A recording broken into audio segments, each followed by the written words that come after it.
بسم اللہ الرحمن الرحیم اللہم صلی علی محمد وعلی آل محمد وبارک وسلم وصلی علیہ۔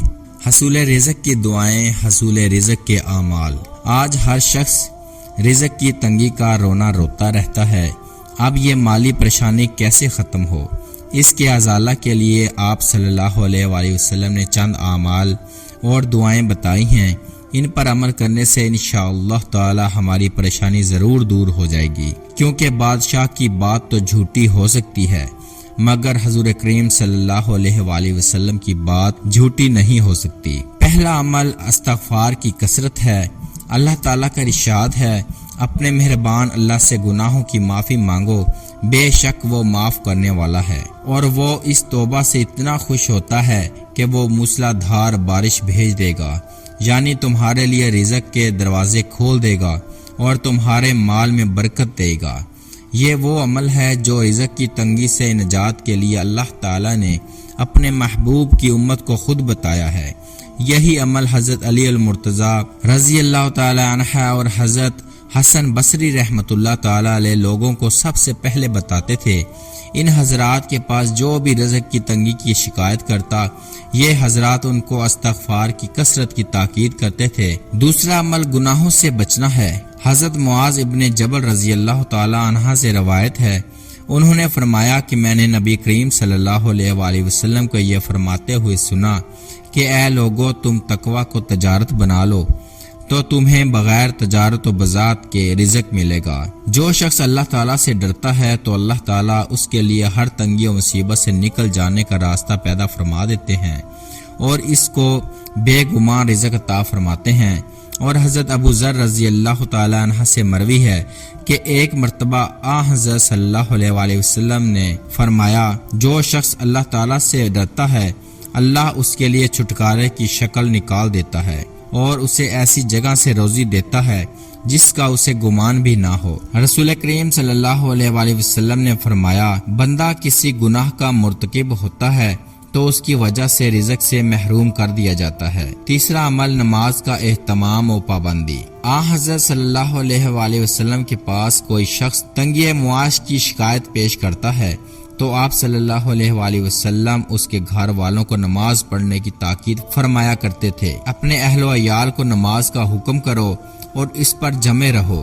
ہم تم سے رزق نہیں مانگتے، ہم ہی تم کو بھی رزق دیں گے اور انجام خیر اہل تقوی کے لیے ہے۔ اور سعید ابن منصور نے اپنی کتاب سنن میں اور ابن منظر نے اپنی تفسیر میں حضرت عبداللہ ابن اسلام کے صاحبزادے حمزہ رضی اللہ تعالی عنہ سے روایت کی ہے کہ نبی کریم صلی اللہ علیہ وآلہ وسلم کے گھر والوں پر جب کبھی تنگی اور سختی پیش آتی تو آپ صلی اللہ علیہ وآلہ وسلم ان کو کثرت نماز کی تاکید فرماتے تھے اور یہ آیت تلاوت فرمایا کرتے تھے۔ اور امام احمد بن حنبل رحمۃ اللہ تعالی کتاب الزہد میں اور ابن ابی حاتم نے اپنی تفسیر میں حضرت ثابت رضی اللہ تعالی عنہ سے روایت فرمایا ہے، جب کبھی نبی کریم صلی اللہ علیہ وآلہ وسلم کے گھر والوں تک فقر و فاقہ پہنچتا تھا تو ان کو آواز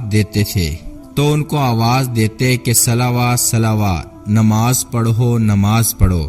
اور تمام انبیاء علیہ الصلوۃ والسلام کی یہی عادت تھی کہ جب کوئی تکلیف پیش آتی تو نماز کی طرف پناہ پکڑتے تھے۔ چوتھا عمل صدقہ و خیرات ہے۔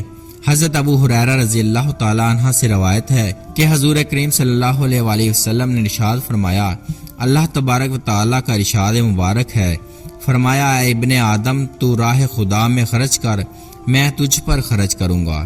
اللہ تعالیٰ کی راہ میں خرچ کرنے والے کے لیے رزق کے ملنے کی کتنی مضبوط اور پختہ ضمانت ہے۔ رازق حقیقی خود وعدہ فرما رہا ہے۔ پیارے نبی کریم صلی اللہ علیہ وآلہ وسلم کے پیارے صحابی حضرت ابو ہریرہ رضی اللہ تعالی عنہ روایت کرتے ہیں کہ حضور کریم صلی اللہ علیہ وآلہ وسلم نے ارشاد فرمایا، اے بلال رضی اللہ تعالی عنہ، خرچ کرو اور عرش والے سے تنگی کا اندیشہ نہ رکھو۔ پانچواں عمل اللہ تعالیٰ پر توکل ہے۔ حضور کریم صلی اللہ علیہ وآلہ وسلم نے فرمایا، اگر تم اللہ تعالیٰ پر توکل کرو جیسے کہ توکل کرنے کا حق ہے تو وہ تمہیں اس طرح روزی دے جیسے پرندوں کو دیتا ہے کہ وہ صبح خالی پیٹ ہوتے ہیں اور شام کو پیٹ بھر کر جاتے ہیں۔ ہر مقصد میں کامیابی کے لیے تدبیر کرنا ضروری ہے۔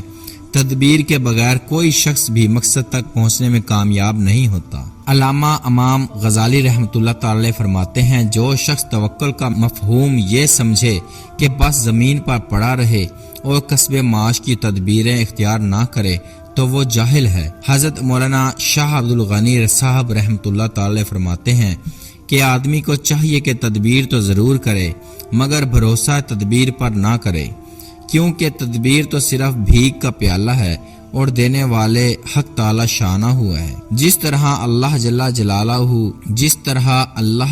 جلالہ کے شان کی کوئی حد نہیں، ایسے ہی اس کے رزق کے دروازوں کی بھی کوئی حد نہیں۔ چھٹا عمل شکر کی کثرت ہے۔ شکر کرنے پر اللہ تعالی نے مزید عطا کرنے کا وعدہ فرمایا اور بغیر استثناء کے یہ وعدہ فرمایا، چنانچہ ارشاد فرمایا اگر تم شکر کرو گے تو مزید ضرور دوں گا۔ ساتواں عمل رزق کی ناقدری سے بچیں۔ نبی کریم صلی اللہ علیہ وآلہ وسلم نے فرمایا کہ جو شخص دسترخوان پر کھانے کے گرے ہوئے ریزے کھاتا ہے وہ ہمیشہ فراخی رزق میں رہتا ہے۔ اور حضرت جابر رضی اللہ تعالی عنہ سے روایت ہے کہ نبی کریم صلی اللہ علیہ وآلہ وسلم نے فرمایا کہ اگر تمہارا کوئی لقمہ گر جائے تو اس کو اٹھا لو اور جو کچھ اس پر لگ گیا ہے تو اس کو صاف کر کے کھا لو اور اسے شیطانوں کے واسطے نہ چھوڑو۔ اس حدیث میں بتایا ہوا علاج تکبر کو بھی توڑتا ہے۔ آٹھواں عمل حسن اخلاق و خدمت ہے۔ حضرت انس ابن مالک رضی اللہ تعالی عنہ روایت کرتے ہیں کہ رسول کریم صلی اللہ علیہ وآلہ وسلم نے ارشاد فرمایا، جس شخص کو یہ پسند ہو کہ اس کی عمر دراز کی جائے اور اس کے رزق کو بڑھا دیا جائے، اس کو چاہیے کہ اپنے والدین کے ساتھ اچھا سلوک کرے اور رشتہ داروں کے ساتھ صلہ رحمی کرے۔